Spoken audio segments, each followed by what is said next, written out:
사람에게는 세 가지 점령해야 될 성이 있다고 합니다. 가장 낮은 성이 지성이라고 합니다. 그리고 중간에 있는 성을 감성이다 이렇게 말하기도 하고, 그리고 가장 높은 성이 영성이다 이렇게 얘기합니다. 사람은 태어나면서부터 지성을 쌓기 위하여 아주 공부를 많이 합니다. 대학교 졸업하고 대학원 박사학위까지, 그것도 더 유명한 대학의 박사학위를 몇 개씩 받기도 합니다. 그런데 아무리 배워도 만족이 없다는 거죠. 그리고 또 요즘은 따뜻한 감성의 사람이 환영을 받습니다. 그러나 감성이 풍부하다 할지라도 뭔가 부족한 것이 있는데, 그 부족한 자리가 뭐냐 하면 마음속에 영성이 있는 하나님의 자리가 부족하다는 것입니다. 하나님은 지성이나 감성 속에 계신 분이 아니죠. 영성 속에 하나님은 계십니다. 영성이 충만할 때에 하나님이 주시는 풍성한 복을 누리며 살게 되기 때문에 그렇습니다.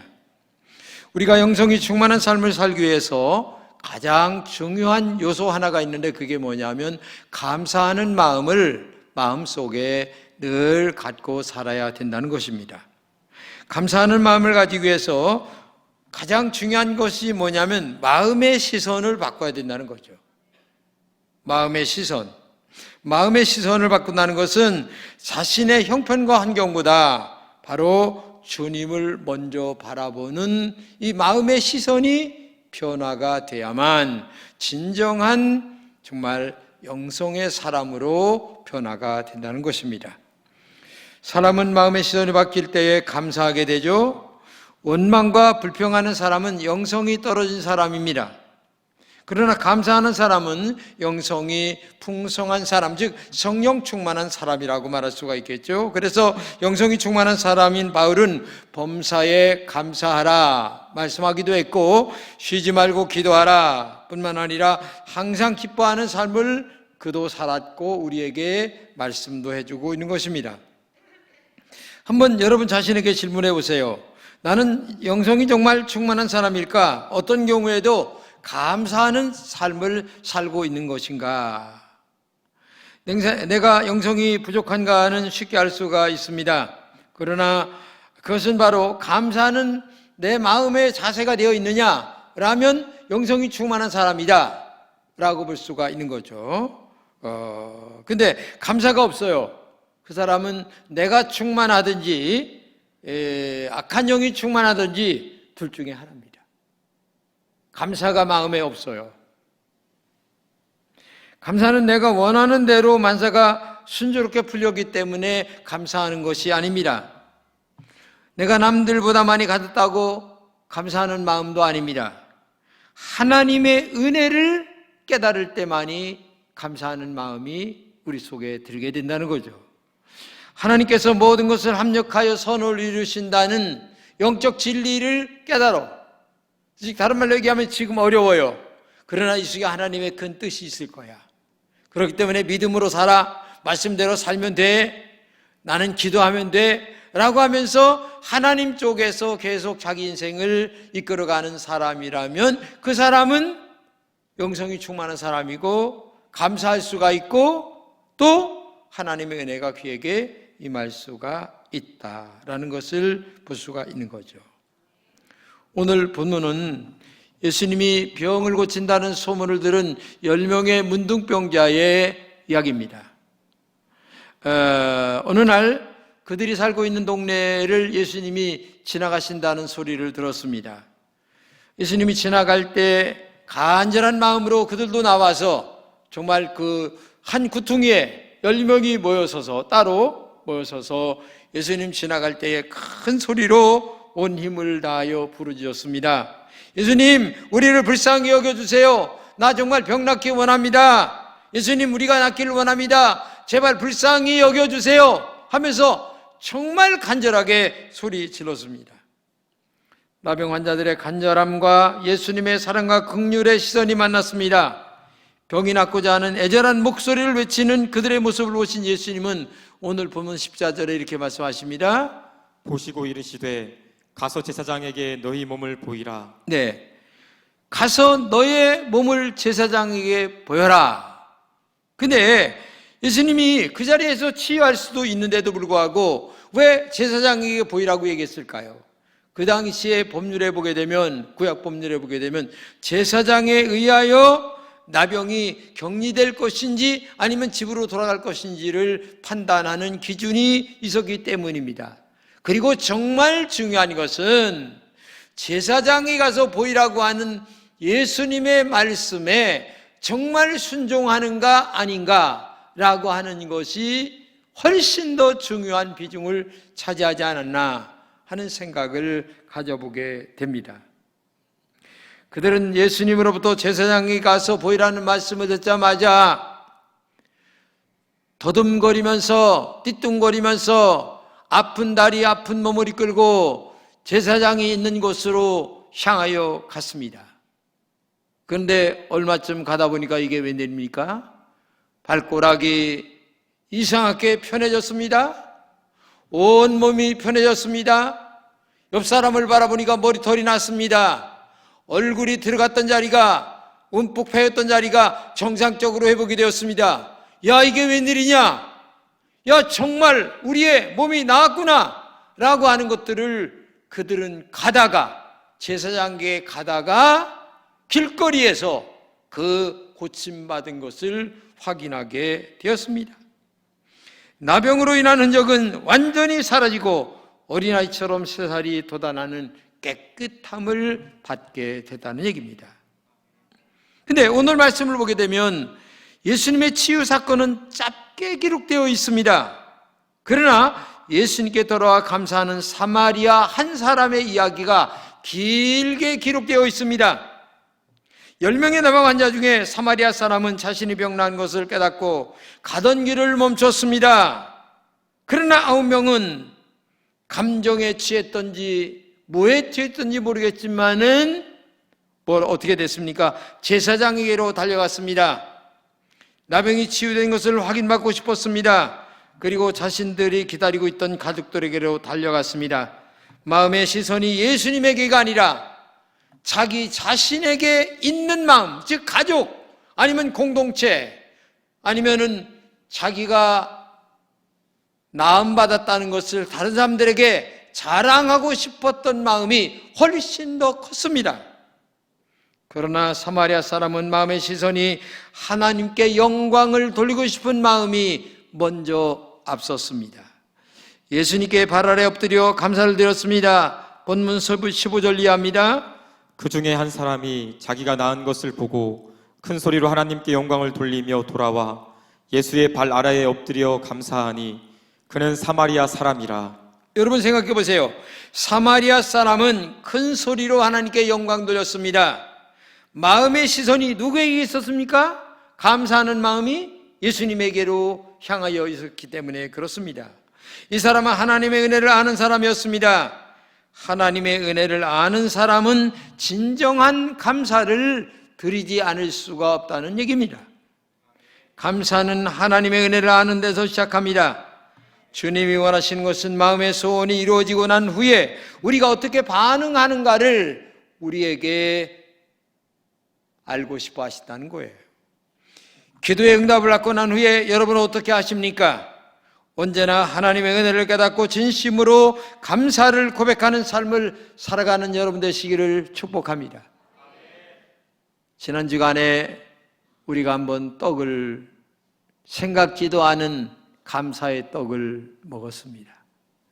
어느 집사님이 아버님의 질병을 치료하고 다 치료가 아니지만 수술하고 난 다음에 목구멍으로 음식이 넘어가는 것이 너무 감사해서 하나님에게 감사의 떡을 돌리면서 우리가 그 떡을 먹으면서 얼마나 그 아버님을 위하여 마음속으로 기도했나를 여러분 아시죠? 그 떡이 그냥 떡이 아닙니다. 감사의 표시가 그 속에 얼마나 들어있나를 알아야 됩니다. 그게 우리의 진실한 신앙이고 진실한 마음이에요. 그러한 감사하는 마음의 표시가 우리에게 있어야 된다는 것을 지금 말씀하고 있는 것입니다. 병고침을 받고 예수님에게 마음의 시선이 돌아와 감사의 고백을 한 사마리아 사람에게 더 큰 은혜를 베푸셨다는 것을 알아야 합니다. 19절입니다. 내 믿음이 너를 구원하였느니라. 내 믿음이 너를 구원했다고 말씀하십니다. 즉 감사가 뭐냐? 믿음이라는 얘기입니다. 감사가 뭐냐? 은혜를 깨닫다는 얘기입니다. 감사가 뭐냐? 하나님을 먼저 생각했다는 얘기입니다. 구원은 죄에서 구원을 말합니다. 하나님의 자녀가 되는 축복을 얘기합니다. 천국에 가는 것을 얘기합니다. 9명의 나병 환자들에게도 감사하는 마음이 있었을 거예요. 나병에 걸리는 그 순간부터 가족들로부터 격리되었습니다. 공동체에서 추방되었습니다. 사람들 곁으로 가까이 갈 수 없었습니다. 그러나 이제 나병이 치유되었기 때문에 얼마나 행복하겠습니까? 가족에게도 돌아갑니다. 공동체에게도 돌아갑니다. 아니 여러 사람과 함께 즐길 수 있고 대화도 나눌 수가 있습니다. 그동안 질병 속에서 오는 고통과 아픔 속에서 완전히 해방되었습니다. 얼마나 기쁘고 감사한지 몰랐습니다. 그들은 기뻐하면서 펄쩍펄쩍 아마 뛰었을 것입니다. 그들에게도 감사의 마음이 있었습니다. 그러나 중요한 것은 감사하는 마음은 있었지만은 감사의 마음이 누구에게로 향하느냐? 즉 하나님의 은혜다. 예수님이 나의 병을 치료했다. 하나님께서 나에게 이런 축복을 주셨다. 감사하다. 라는 감사의 시선이 변화되지 않았다는 것이 문제입니다. 감사하는 마음은 있어요. 그런데 감사의 시선이 하나님에게로 향하지 않았다는 얘기입니다. 누구에게 감사했는지 모르겠어요. 성경은 그렇게 기록되어 있지 않아요. 9명에게는. 정말 은혜를 입었어도 옛날 그대로였습니다. 예수님께 감사를 표현한 사람은 사마리아 사람뿐이었습니다. 마음의 시선이 바뀌었기 때문에 그래요. 9사람은 나병에게 치유를 받았을 뿐입니다. 그러나 예수님에게 감사를 표현한 사람은 나병의 치유 위에 구원의 은혜까지도 받는, 천국 가는 은혜까지도 받는, 영적인 치유만이 아니라 영의 치유까지 받는 이 은혜를 입었다는 것이 축복 중에 축복인 줄로 믿습니다. 그것은 한 가지, 마음의 시선이 자기에게서 하나님에게로, 세상에서 하나님에게로, 땅에서 하늘로 시선이 바뀌었기 때문에 그렇다는 얘기입니다. 시편 50편 23절입니다. 감사로 제사를 드리는 자가 나를 영화롭게 하나니 그의 행위를 옳게 하는 자에게 내가 하나님의 구원을 보이리라. 예, 감사로 제사를 드리는 자가 나를 영화롭게 한다. 하나님께 정말 감사하는 것이 하나님을 영화롭게 한다는 것입니다. 나의 구원을 보인다라고 하는 말은 하나님의 살아계심을 그를 통하여 보여주겠다. 즉 이것은 영과 육의 축복을 너에게 내가 앞으로 베풀어 줄 것이다 라는 것을 말씀하고 있는 거예요. 그렇기 때문에 신앙생활에서 정말 중요한 것은 마음의 시선이 하나님에게로 향하느냐, 나에게로 향하느냐, 땅에 머물러 있느냐, 이게 얼마나 중요한가를 우리가 알아야 됩니다. 그러나 감사를 잃어버린 9사람들은 주님이 찾고 있어요. 야, 어디 가느냐? 17절입니다. 예수께서 대답하여 이르시되 10사람이 다 깨끗함을 받지 아니하였느냐? 그 9은 어디 있느냐? 똑같이 은혜를 받았는데 10명이. 근데 한 사람, 사마리아 사람, 즉 이방인은 아니 와서 감사합니다, 정말 감사합니다 눈물을 흘리며 감사의 표시를 했는데 9명은 전혀 없어요. 그러니까 감사를 잃어버린 사람을 지금도 찾고 있다는 얘기입니다.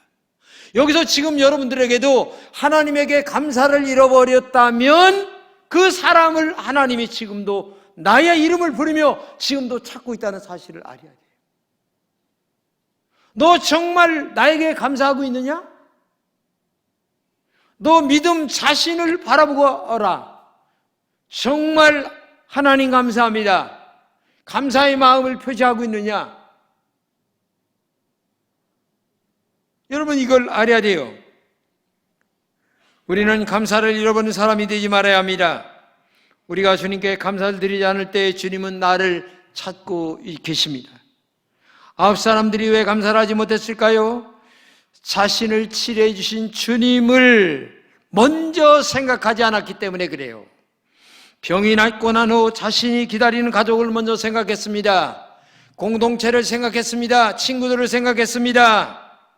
잃어버린 세월을 회복할 것을 바라보았습니다. 즉 마음의 시선이 변하지 않았기 때문에 그들은 예수님에게 와서 감사를 하지 않았다는 얘기입니다.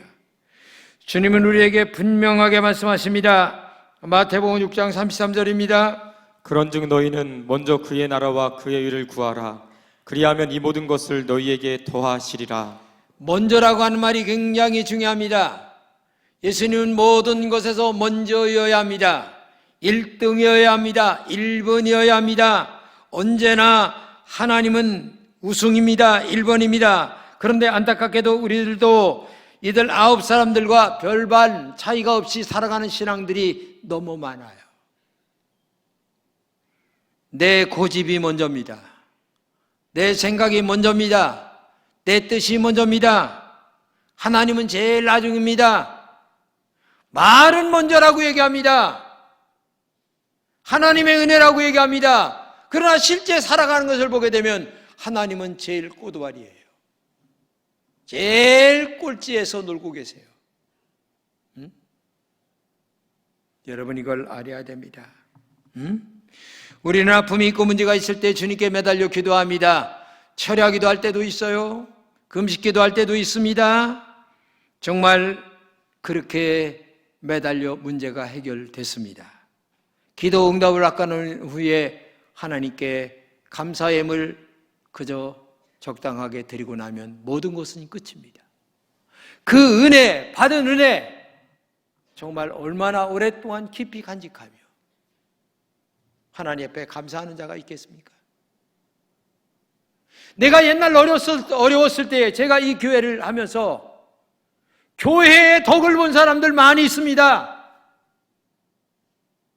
집이 없어서 교회 와서 사는 사람들도 많이 계세요. 지금 다 잊어버렸어요. 그때 그 순간은 그게 아니면 살아갈 수가 없었어요. 근데 지금 등 따시고 배부르다고 하나님의 은혜를 다 잊어버리고 살아가는 사람들이 많아요. 여러분, 얼마나 오래 간직하고 계십니까? 얼마나 따뜻함을 느끼고 살아가고 있습니까? 우리는 하나님의 은혜 속에서 여기까지 온 거예요. 십자가의 사랑 때문에 여기까지 온 겁니다. 어려웠을 때나 즐거웠을 때나 기쁠 때나 하나님의 은혜 때문에 내가 지금 여기 존재하고 있다는 사실을 알아야 됩니다. 그런데 다 잊어버렸어요. 내가 먼저입니다. 기분 나쁘다는 겁니다. 그건 뭐예요? 내 자존심이 상했다는 거예요. 하나님의 은혜는 없어요.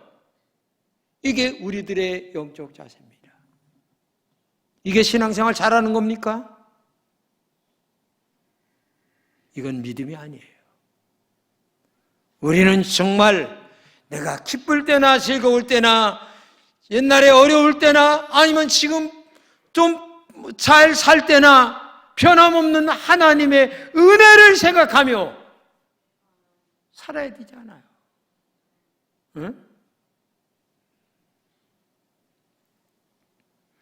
주님은 감사할 때 하나님이 예배해 놓으신 더 큰 은혜를 주시기 위해서 감사를 잃어버린 사람을 지금도 찾고 계십니다. 너 옛날에 감사 많이 했더니 왜 요새는 감사를 잃어버렸냐? 내가 감사보다 훨씬 더 내 안에 크게 자리 잡고 있다. 나는 지금 요만큼도 안 되는 것 같아. 말로는 하나님, 은혜 얘기하지만 실제 삶을 보든지 말을 하는 걸 보게 되면 하나님의 은혜와 십자가는 없어. 그게 무슨 믿음이냐? 지금도 주님은 반문하십니다. 잃어버렸던 감사를 표현할 때 은혜가 임하게 되는 거예요. 마음에 담아뒀던 감사를 입술과 행동으로 표현하는 성도가 되시기를 축복합니다. 그때 주님이 기뻐하시고 더 큰 구원의 은총, 즉 축복의 은혜로, 영적인 깊은 은혜로 우리를 인도하신다는 것을 기억해 주시기를 바랍니다.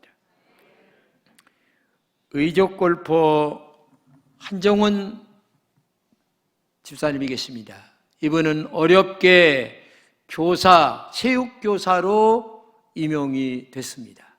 시험을 봐서. 근데 교통사고로 말미암아 한쪽 다리가 절단났습니다. 이제 완전 끝났다네 이제 하면서 낙심과 좌절과 눈물 속에서 세월을 보내는데 믿음이 좋은 그의 언니가 어느 날 찾아오더니 언니가 하는 말이 너에게 고난이 축복이 될 수가 있다라는 말을 하게 됩니다. 근데 그 말이 쉽게 들어올 수가 없죠. 응? 그래서 아픈 다리를 볼 때에는 낙심이 되고 언니가 한 말을 들을 때 생각할 때에는 희망이 솟는데 둘 중에서 오랫동안 방황을 하다가 그래 어차피 이것은 잘라진 다리야. 회복할 수가 없어. 의족을 할 수밖에 없어. 그래서 그때부터 희망과 용기를 가지고 정말 믿음으로 더 기도하며 살아가기를 노력을 하는데 의족을 하고 여자 골프 선수가 되겠다고 노력을 했는데 프로 골퍼 자격증을 따게 돼서 지금도 선생님을 하면서 정말 힘차게 인생을 살아가는 집사님이 계십니다.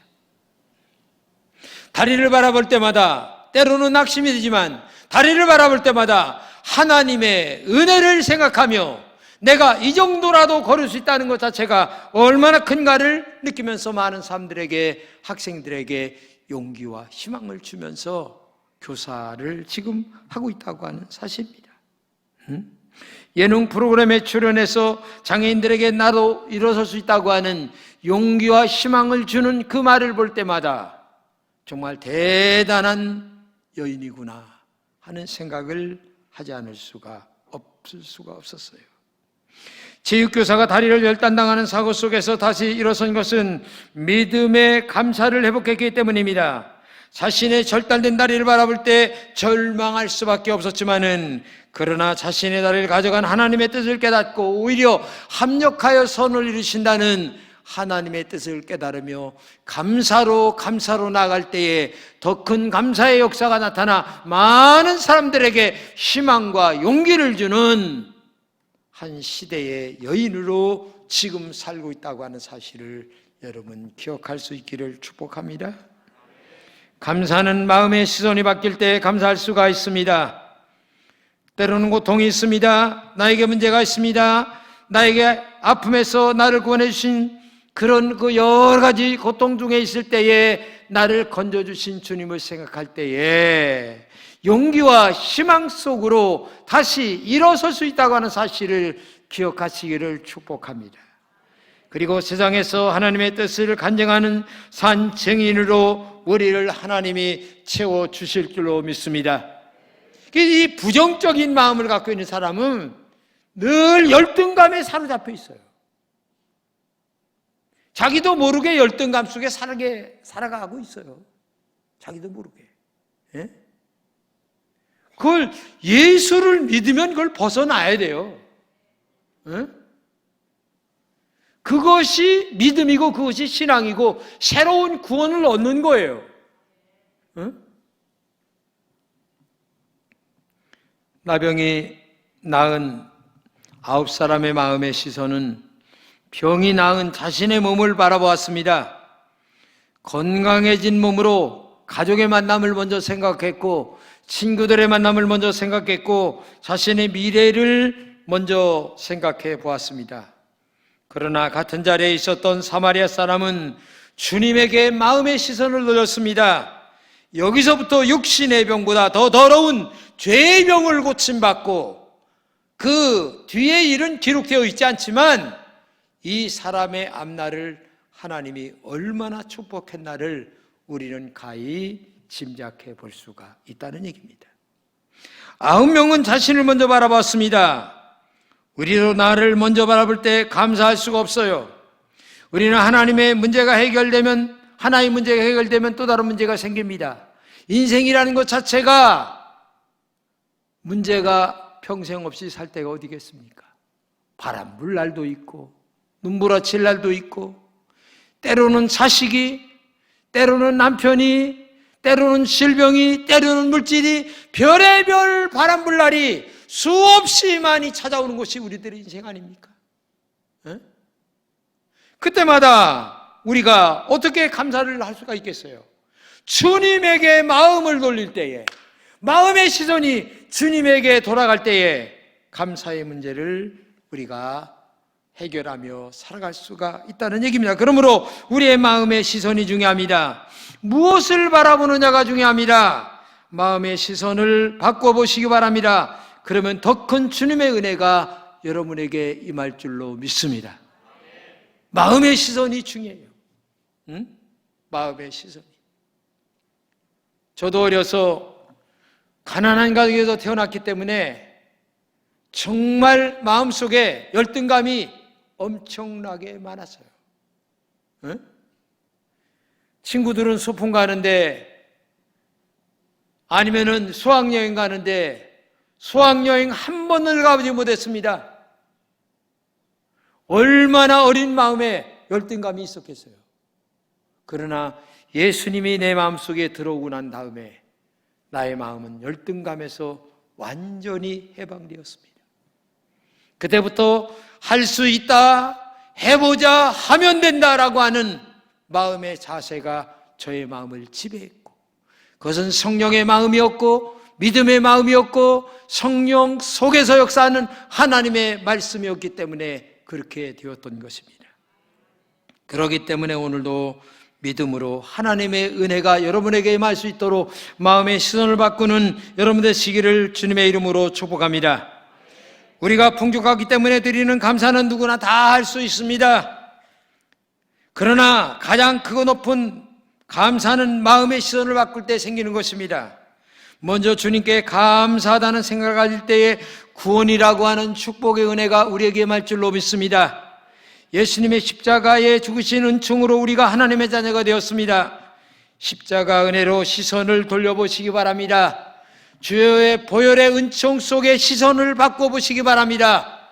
놀라운 기적이 일어납니다. 성령의 역사가 여러분에게 임할 줄로 믿습니다. 기적의 역사가 나타나게 될 줄로 믿습니다. 이 은혜가 마음의 시선을 바꿀 때 일어난다는 사실을 깨닫고, 오늘도 여러분 마음의 시선을 믿음으로, 그리고 예수님에게로, 그리고 성령으로 바꾸는 은혜가 있기를 진심으로 축복합니다. 세계적인 치유사역자 에릭 홀처벌 목사님이 계십니다. 이분이 지은 책 너는 치유받았느니라는 책이 있는데, 이 책에 보게 되면 이런 얘기가 나옵니다. 무엇을 기준으로 사는가, 그것이 우리의 삶의 대부분을 결정한다. 그렇죠. 내 마음속에 보이지 않는 기준이 있어요. 나는 말씀대로 산다, 믿음으로 산다, 아니면은 뭘로 산다라는 기준이 있습니다. 근데 이분은 이렇게 얘기합니다. 사회적 명예를 기준으로 사는 사람은 명예의 길을 따라간다. 물질의 풍요함을 기준으로 사는 사람은 물질을 따라갈 것이다. 하지만 예수님을 기준으로 사는 사람은 예수님의 길을 감사하며 따라갈 것이다. 선택은 우리 각자의 몫이다.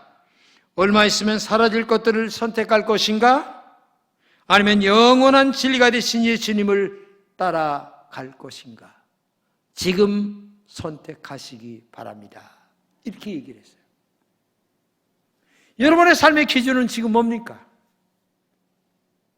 우리가 열심히 이 일 저 일로에 살아갑니다. 그러나 신앙 안에서, 믿음 안에서 하나님이 기준인 사람, 말씀이 기준인 사람, 이런 신앙을 갖는 여러분 되시기를 축복합니다. 내가 조금 세상적으로 손해를 본다 할지라도 참 우리 어느 분은 얼마나 믿음이 좋은지 여행을 갔다가도 토요일이면 꼭 돌아와서 예배를 드리는 분이 계세요. 요즘 그런 분 찾기 힘들어요. 예배 시간 한 번 안 빠집니다. 새벽 기도 한 번 안 빠집니다. 하나님이 다 인도하시는 것을 보게 됩니다. 여러분, 이게 중요한 것입니다. 시간이 흘러 쭉 가다 보게 되면 모든 것을 합력하여 선을 이루시는 하나님의 은혜가 그런 분들에게 나타나게 될 줄로 믿습니다. 여러분은 감사하는 사마리아의 한 사람입니까? 아니면 감사를 잃어버린 9사람 중에 한 사람입니까? 자신 한번 생각해 보시기 바랍니다. 이 감사하는 마음은 앞에 있는 벽에다가 공을 던질 때에 그 공이 다시 튀어나와 나에게 돌아오는 것처럼 감사하는 마음은 항상 나에게 축복으로 돌아오는 거예요. 구원의 은혜로 다시 돌아오는 겁니다. 이걸 꼭 알아야 돼요. 원망하거나 불평하면 불행한 것으로 다시 우리에게 돌아올 수밖에 없는 거죠. 그러나 감사하는 마음은 축복으로 다시 돌아올 것입니다. 마음의 시선을 감사하면서 예수님에게로 돌려보는 여러분 되시기를 축복합니다. 그러면 여러분의 영혼과 그리고 육이 축복의 통로가 되어서 하나님의 은혜 가운데 범사의 구원의 은총으로 하나님이 함께 하실 줄로 믿습니다. 기도하겠습니다. 하나님 감사합니다. 우리 금천의 모든 성도들에게 감사하는 종들이 되게 하여 주옵소서. 마음의 시선이 예수님에게로 향하게 하여 주옵소서. 그리하여 하나님의 축복의 구원이 나에게 다시 돌아올 수 있도록, 하나님의 사랑을 다시 받을 수 있도록 믿음의 생활을 하는 하나님의 종들이 되게 하여 주시옵소서.